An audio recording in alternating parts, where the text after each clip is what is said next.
સિક્કાને ઉછાળવાના પ્રયોગનો વિચાર કરો. જો સિક્કા પર છાપ મળે તો તેને ફરીથી ઉછાળો, પરંતુ જો કાંટો મળે તો પાછો ફેંકો. સિક્કા પર ઓછામાં ઓછો એક વખત કાંટો મળે છે તેમ આપેલ હોય તો પાસા પર મળતી સંખ્યા 4 કરતા વધુ હોય તેની શરતી સંભાવના શોધો. હવે ત્યાં ઉપર જે પેરેગ્રાફ છે એ થોડું આપણે વાત કરીએ. ઉપરયુક્ત ચર્ચા કરેલ શરતી સંભાવના માટે આપણે પ્રયોગની પ્રાથમિક ઘટનાઓ સમસંભાવી છે એમ વિચાર્યું હતું અને ઘટનાની અનુરૂપ સંભાવનાનો ઉપયોગ કર્યો હતો. તેમ છતાં વ્યાપક કિસ્સામાં જે નિર્દેશાવકાશની પ્રાથમિક ઘટનાઓ સમસંભાવી ન હોય ત્યારે પણ આ જ વ્યાખ્યાનો ઉપયોગ કરી શકાય છે અને તદનુસાર સંભાવનાઓ P of E છેદ F અને P of F ની ગણતરી કરી શકાય છે. ચાલો આપણે નીચેનું ઉદાહરણ જોઈએ. એટલે સમસંભાવી ન હોય તો પણ આ જ રીતે આપણે ગણતરી કરવાની થશે. આપણે પેલા નિર્દેશાવકાશ વિચારીએ. એક સમતોલ સિક્કાને ઉછાળવાનો પ્રયોગ એટલે કાં તો તમને H મળે કાં તો T મળે, પણ જો H મળે, સિક્કા પર છાપ મળે, તો સિક્કો ફરીથી ઉછાળો. એટલે બીજા પ્રયત્ને છાપ મળે અથવા કાંટો મળે, એટલે બે ઘટકો થયા. પરંતુ જો કાંટો મળે તો પાસો ફેંકો, એટલે જો T મળે તો પાસો ઉછાળવાનો છે. પાસો ઉછાળીએ એટલે 6 પરિણામો શક્ય બને. T1, T2, T3, T4, T5 અને T6. આ પ્રમાણે 6 ઘટકો થશે. એટલે ટોટલ નિર્દેશાવકાશના ઘટકોની સંખ્યા 8 થઈ. N of U બરાબર 8. હવેનો જે પ્રશ્ન છે એ જોઈએ. સિક્કા પર ઓછામાં ઓછો એક વખત કાંટો મળે તેમ આપેલ હોય. ઘટના એ સિક્કા પર ઓછામાં ઓછો એક વખત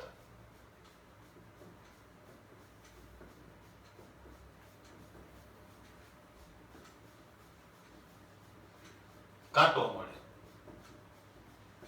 ઓછામાં ઓછો એક વખત T હોય તો એવા ઘટકો કયા કયા? તો કે એક પહેલો નહીં, 8 ઘટકોમાંથી એક પહેલો ઘટક નહીં, એટલે HT, T1, T2, T3, T4, T5 અને T6. એમાં કુલ 7 ઘટકો થયા. તો પાસા પર મળતી સંખ્યા 4 કરતા વધુ હોય તેની સંભાવના શોધો. ઘટના B, પાસા પરની સંખ્યા એ 4 કરતા વધુ હોય. તો ઘટના B ના ઘટકો પાસા પરની સંખ્યા 4 કરતા વધુ હોય, 4 નહીં, 4 કરતા વધુ, એટલે બે ઘટકો થયા T5 અને T6. આપણે A પર આધારિત ઘટના B ની સંભાવના મેળવવાની છે. તો સૌથી પહેલા આપણે બંનેનો છેદગણ એ લખી નાખીએ. T5, T6. તો A છેદ B ની સંભાવના એ થશે 2/8. અને A પર આધારિત ઘટના B ની સંભાવના જોઈએ છે. તો ઘટના A ની સંભાવનાની જરૂર પડશે. આપણી પાસે ટોટલ 7 ઘટકો છે, 7/8. એટલે A પર આધારિત B ની સંભાવના, તો A છેદ B ની સંભાવના છેદમાં ઘટના A ની સંભાવના 2/8/7/8 એટલે કે 2/7. સ્વાધ્યાય 13.1 એમાં અમુક દાખલાઓ એ આપણે કરી લીધા છે. 1 થી 5 સુધીના જે પ્રશ્નો છે એ કમ્પ્લીટ થઈ ગયા છે અને છેલ્લા 2 MCQ ના પ્રશ્નો હતા એ પણ આપણે કરી નાખ્યા છે. તો એ સિવાયની જે વાતો છે, એ સિવાયના રકમવાળા દાખલા છે એ આપણે શરૂ કરીએ. સ્વાધ્યાય 13.1 છઠ્ઠા દાખલાથી શરૂ કરીએ છીએ. પ્રશ્નો 6 થી 9 માં P of E/F એટલે F પર આધારિત E ની સંભાવના શોધો. 6 થી 9 સુધી. હવે છઠ્ઠા દાખલાનો જે પ્રયોગ છે, એક સિક્કાને 3 વખત ઉછાળવામાં આવે. સિક્કાને 3 વખત ઉછાળવાનો પ્રયોગ એટલે એના નિર્દેશાવકાશના 8 ઘટકો. HHH, HHT, HTH, THH, TTH, THT, HTT અને TTT. એમાં જુદા જુદા 3 પ્રશ્નો છે. એમાંથી પહેલો પ્રશ્ન, ઘટના E F પર આધારિત E ની સંભાવના. આપણે ત્રણેય માટે કોમન વાત પહેલા કરેલી એટલે તમને શું ગણવાનું છે ખ્યાલ આવે. F પર આધારિત E ની સંભાવના જોતી હોય તો તમારે બંનેના છેદની સંભાવના અને છેદમાં ઘટના F ની સંભાવના આ મેળવવાનું રહેશે. હવે નંબર 1, ઘટના E ત્રીજી વખત ઉછાળતા છાપ મળે. ત્રીજા પ્રયત્ને અથવા ત્રીજી વખત ઉછાળતા છાપ મળે અને ઘટના F છે પ્રથમ 2 વખત ઉછાળતા છાપ મળે. એટલે પ્રથમ 2 પ્રયત્નમાં.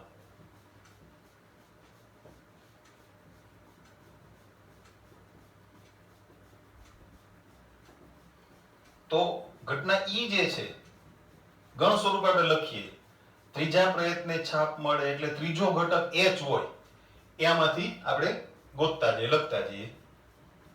HHH, HTH, THH અને TTH. 4 ઘટકો થયા. ઘટના F એને પણ ગણ સ્વરૂપે લખીએ. પ્રથમ 2 પ્રયત્નમાં છાપ મળે એટલે પહેલા 2 H હોય તો એવા ઘટકો તમે નિદર્શોકાશમાંથી જોઈ શકો છો, HHH અને HHT. આપણને કયા પદની જરૂર છે એ આપણે અગાઉ નોંધ કરી રાખી છે, બરાબર ને? તો હવે E અને F એનો છેદગણ ગણશું. આ બંનેનો છેદગણ. એક જ ઘટક આવ્યો HHH એટલે E છેદ F ની સંભાવના P of E છેદ F 1/8. નિદર્શોકાશમાં ટોટલ 8 ઘટકો છે અને છેદમાં જરૂર છે F ની સંભાવનાની.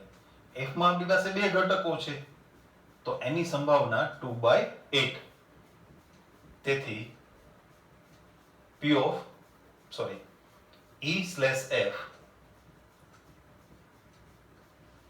equal to P of E છેદ F upon P of F 1/8 upon 2/8 એટલે કે 1/2. એ છઠ્ઠા દાખલાનો બીજો પ્રશ્ન. એટલે ફરીથી બીજી 2 ઘટનાઓ E અને F એ આપેલી છે. આજ નિદર્શોકાશ માટે આ જ સૂત્ર.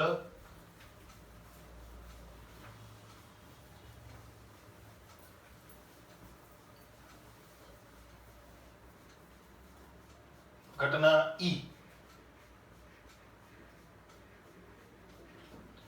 ઓછામાં ઓછી 2 છાપ મળે.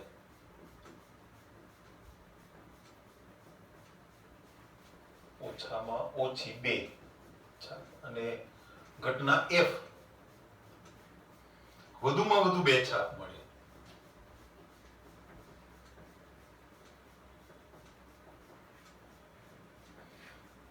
સૌથી પહેલા આપણે બંને ઘટનાઓને ગણ સ્વરૂપે લખી લેશું. ઓછામાં ઓછી 2 છાપ એટલે ઓછામાં ઓછા 2H એટલે 2 અથવા 2 થી વધુ.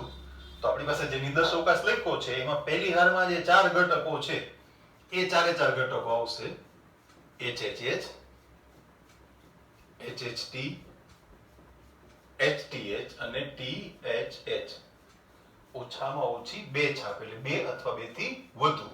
વધુ એટલે 3. અને ઘટના F વધુમાં વધુ 2 છાપ મળે એટલે 2 અથવા 2 કરતા ઓછી એટલે કે 3 નહીં. તો 8 ઘટકો જે છે એમાંથી પહેલો ઘટક નહીં આવે, બાકીના 7 ઘટકો એટલે HHT, HTH, THH, TTH, THT, HTT અને TTT. આપણે સૂત્ર અગાઉ તૈયાર જ રાખ્યું છે એટલે આપણને ખબર પડે કઈ કઈ ઘટનાઓની સંભાવનાની આપણને જરૂર છે. આ બંનેનો છેદગણ જોતા જઈએ. HHH આમાં HHT છે, HHT નથી કે છે HHT. પછી HTH યસ છે. પછી THH હા એ પણ છે. ઈના સભ્યો ખલાસ થઈ ગયા, પૂરા થઈ ગયા. તો હવે આગળ કઈ જોવાની જરૂર નથી. F માં વધારાના સભ્યો છે, કઈ કોમન થવાના નથી. બરાબર? એટલે E છેદ F ની સંભાવના 3 ઘટકો થયા ને 3/8 અને છેદમાં F ની સંભાવના જોશે આપણને.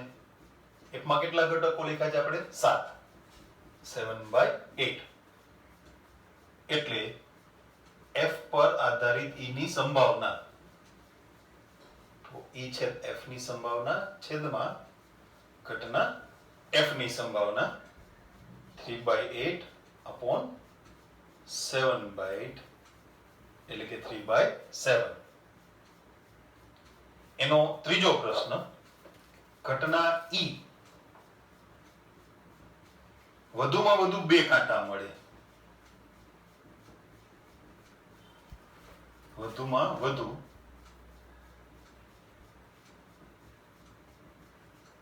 2 કાંટા મળે અને ઘટના F ઓછામાં ઓછો 1 કાંટો મળે.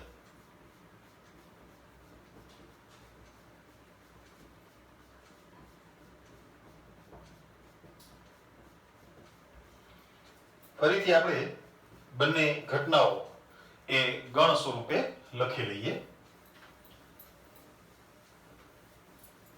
કોમન પોર્શન છે રહેવા દઈએ છીએ એટલે ત્યાં જોવા થાય ઘટકોની વાત, સૂત્રની વાત. વધુમાં વધુ 2 કાંટા એનો અર્થ શું થયો? કાંટાની સંખ્યા 2 થી વધુ નહીં, 3 નહીં. એટલે છેલ્લો ઘટક ના આવે. HHH HHT HTH THH TTH THT અને HTT. ઘટના F જોઈએ. ઓછામાં ઓછો 1 કાંટો મળે. ઓછામાં ઓછો 1 T હોવો જોઈએ. એક પણ T ના હોય એવું ના ચાલે. ઓછામાં ઓછો એટલે 1 અથવા 1 કરતા વધુ. એટલે પહેલો જે ઘટક છે ને 3H વાળો એ નહીં આવે. તો HHT HTH THH TTH THT HTT અને TTT એ બંનેનો છેદગણ મેળવી લઈએ. તમે જુઓ HHH અહીંયા નથી. ઓકે, HHT કોમન છે, લખીએ HHT. HTH પણ છે બંનેમાં, HTH. THH એ પણ છે, THH. TTH એ પણ છે, TTH. THT એ કોમન છે અને HTT. અને F ની સંભાવના. બરાબર? તો અહીંયા બાજુમાં આપણે F ની સંભાવનાની નોંધ કરી લઈએ. કેટલા ઘટકો લખ્યા છે આપણે? 7 7/8. અહીંયા ટોટલ 6 ઘટકો.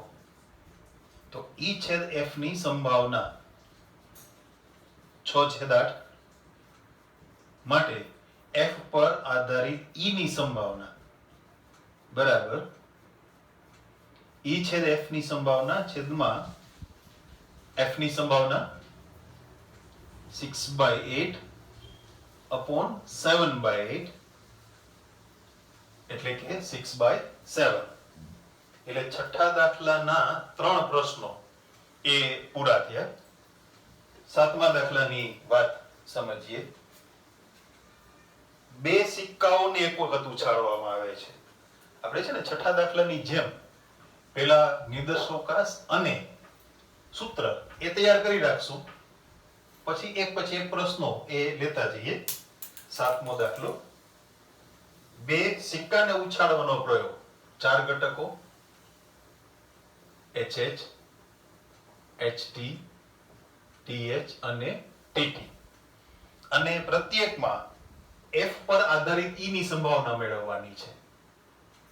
E/F. એટલે વળી પાછું સૂત્ર નોંધી રાખીએ કે જેથી તમને ખ્યાલમાં રહીએ કે આપણે કઈ કઈ ઘટનાઓની સંભાવના એ મેળવવાની છે. આ સૂત્રનો ઉપયોગ કરવાનો છે. આપણી પાસે નિદર્શ અવકાશમાં કુલ 4 ઘટકો છે. હવે એનો જે પહેલો પ્રશ્ન છે એ લઈએ.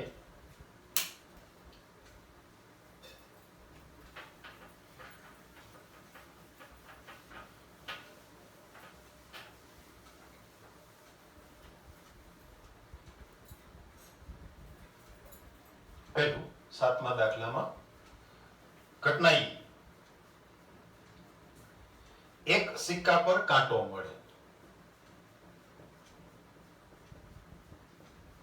એક સિક્કા પર કાંટો મળે અને ઘટના F આપી છે. એક સિક્કા પર છાપ મળે.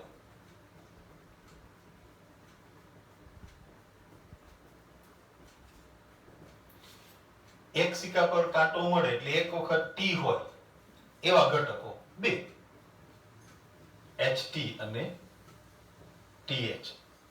એક સિક્કા પર છાપ મળે તો એ જ ઘટક થયો ને, ઈ થયું બે. એક સિક્કા પર કાંટો હોય ત્યારે બીજા પર છાપ જ હોવાની છે. E અને F એ સમાન છે. સરસ. તો E/F એટલે ઘટના ઈ જ થઈ. એટલે E/F ની સંભાવના કેટલી? તો કે 2/4. અને ઘટના F ની સંભાવના એ પણ એટલી જ, 2/4. તો F પર આધારિત E ની સંભાવના, બંનેના છેદની સંભાવના છેદમાં ઘટના F ની સંભાવના. બંને 2/4 છે એટલે ગુણોત્તર કેટલો થઈ ગયો? 1. એમાં જે બીજો પ્રશ્ન આપ્યો છે 7મા દાખલામાં, બીજી બે ઘટનાઓ E અને F જે આપી છે એ જોઈ લઈએ.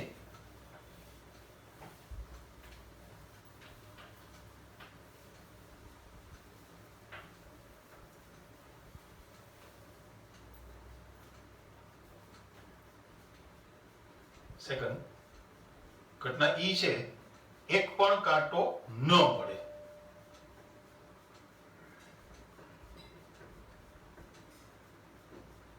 અને ઘટના F છે, એક પણ છાપ ન મળે.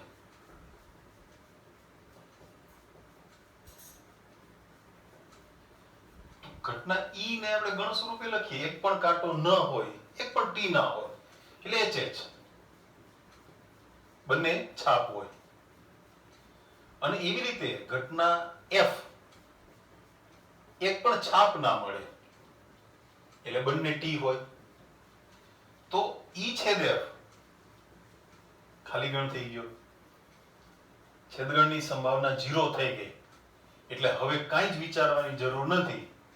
E પર આધારિત F ની સંભાવના કે F પર આધારિત E ની સંભાવના તમારે જે ગણવું હોય તે.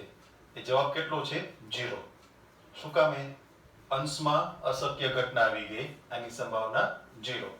પછી F ની સંભાવના ગણવાની જરૂર નથી. અને ગણવી હોય તો તમે ગણી શકો 1/4. એક ઘટક છે Fમાં, U ના 4 ઘટકો. 8મું, પાસાને 3 વખત ફેંકવામાં આવે. પાસાને 3 વખત ફેંકવાના પ્રયોગનો નિદર્શ અવકાશ એટલે 216 ઘટકો. હમણાં આપણે વાત કરી x y z કે જ્યાં 1 less than or equal to x, y, z less than or equal to 6 અને x, y, z belongs to n. એટલે આપણે સભ્યોની સંખ્યા નોંધી લઈએ. 216 સભ્યો લખવાનું તો પોસિબલ નથી. ઘટના E, ત્રીજી વખત ફેંકતા 6 મળે. ત્રીજી વખત ફેંકતા 4 મળે. હમણાં આપણે ચર્ચા કરતા હતા કે તમને 36 ઘટકો લખતા આવડતા હોય તો પછી 216 ઘટકો તમે વિચારી શકશો એ 36 એ 36 ઘટકની પાછળ તમે 4 લખી નાખો એટલે 36 ઘટકો થયા ને. ત્રીજી વખત ફેંકતા 4 મળે એટલે ઘટનામાં કેટલા ઘટકો થયા? 36. બધાની યાદી નહીં કરીએ આપણે, સમજવા માટે થોડા લખશું. 114 124 134 144 154 164 આ પહેલી હાર થઈ. એવી રીતે બીજી, ત્રીજી, ચોથી, પાંચમી, આપણે હવે સીધી છઠ્ઠી હાર પર જઈએ. 614 624 634 644 654 અને 664. તો આ ટોટલ 36 ઘટકો થયા. બે સમતોલ પાસાને ઉછાળવાના પ્રયોગના જે 36 ઘટકો છે એ પ્રત્યેક ઘટકની પાછળ આપણે 4 મૂકી દીધા. એટલે કે આપણો પ્રશ્ન શું હતો? ત્રીજી વખત 4 મળે. અને બીજી ઘટના જે આપેલી છે F, પ્રથમ 2 વખત ફેંકતા અનુક્રમે 6 અને 5 મળે. પ્રથમ વખત 6 અને બીજી વખત 5 મળે. એ બધા ઘટકો લખવાની જરૂર તો નહીં પડે. અહીંયા આગળના દાખલા પ્રમાણે સૂત્ર છે, તમે જોઈ શકશો. બંનેના છેદની સંભાવના, છેદમાં ઘટના f ની સંભાવના. પણ છતાં એ અઘરું નથી. પ્રથમ વખત 6 અને બીજી વખત 5 એટલે બે ઘટકો ફિક્સ થઈ ગયા. પહેલો 6, બીજો 5. તો ત્રીજા ઘટક તરીકે શું હોઈ શકે? 1 2 3 4 5 6. બરાબર છે? એટલે ઘટના f ને તમારે ગણ સ્વરૂપે લખવી હોય તો પહેલા બે ઘટક તો ચોક્કસ છે, 6 અને 5. ત્રીજા ઘટક તરીકેની શક્યતાઓ 1 2 3 4 5 6.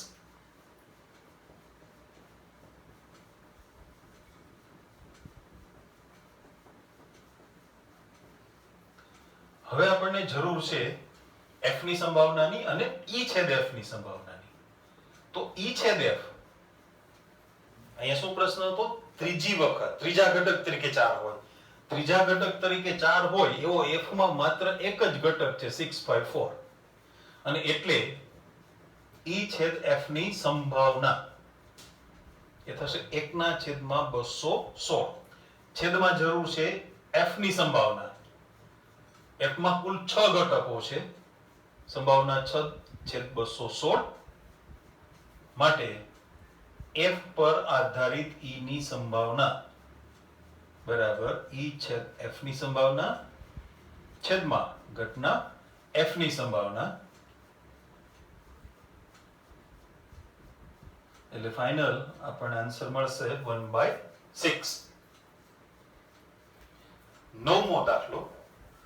એમાં પણ આ જ વસ્તુ મેળવવાની છે, f પર આધારિત ઘટના a ની સંભાવના. પણ એમાં અલગ નિર્દેશોકાત સાથે બે અલગ અલગ ઘટનાઓ આપી છે, e અને f. એની પણ આપણે વાત કરીએ.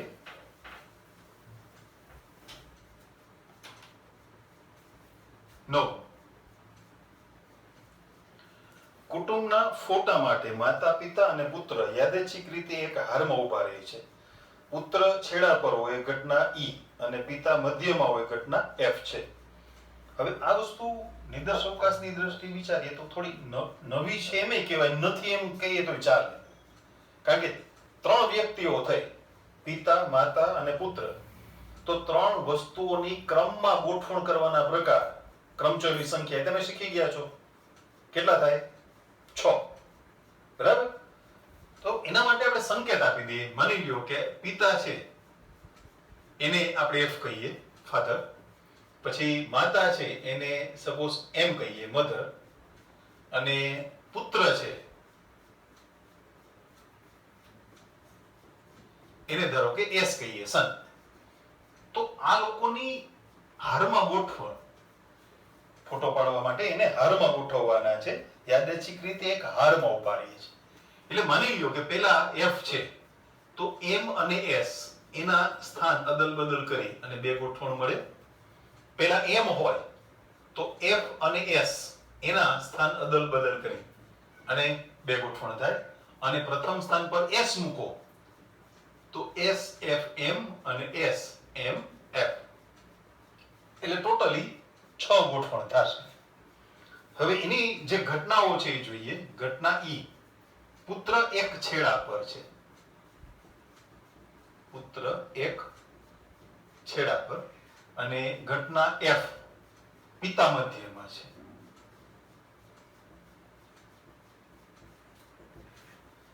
આપણે આ જ વસ્તુ હજી આગળ ચલાવીએ છીએ. તમને યાદ ન હોય તો 9 દાખલા સુધી એ જ વસ્તુ કરવાની છે. અચ્છા, ઘટના E એના ઘટકો પુત્ર છેડા પર હોય એટલે પહેલા કે ત્રીજા ક્રમમાં S હોય એવા ઘટકો ગોતો. સૌથી પહેલો ઘટક F M S, પછી ત્રીજો ઘટક M F S, S F M અને S M F. 4 ઘટકો થયા. ઘટના F પિતા મધ્યમાં હોય, F વચ્ચે હોય એવા બે જ ઘટકો છે. તમે જુઓ MFS અને SFM. પણ એ તો એમને બી સમજી શકાય ને, પિતા મધ્યમાં હોય એટલે માતા અને પુત્રની બે ગોઠવણ શક્ય બને. હવે એ બંનેનો છેદગણ E અને F નો છેદગણ. FMS છે નહીં, MFS છે હા, MFS. SFM છે યસ, એ કોમન છે. SMF નથી કારણ કે અહીંયા પિતા મધ્યમાં જોઈએ છે, બરાબર? તો આ થઈ ગયો છેદગણ. એટલે છેદગણની સંભાવના એ છે F ની સંભાવના. ટોટલ ઘટકો 6, અહીંયા 2, 2/6 અને આપણને ઘટના F ની સંભાવનાની જરૂર પડશે. અહીંયા નોંધી લઈએ 2/6. તો F પર આધારિત E ની સંભાવના E છે F ની સંભાવના છેદમાં ઘટના F ની સંભાવના 2/6 upon 2/6 that is 1. એટલે જે કોમન પ્રશ્ન હતો પ્રત્યેકમાં F પર આધારિત E ની સંભાવના મેળવો, એ આખી વાત પૂરી થઈ. એ 9 દાખલા સુધી આપણે ગણવાનું હતું.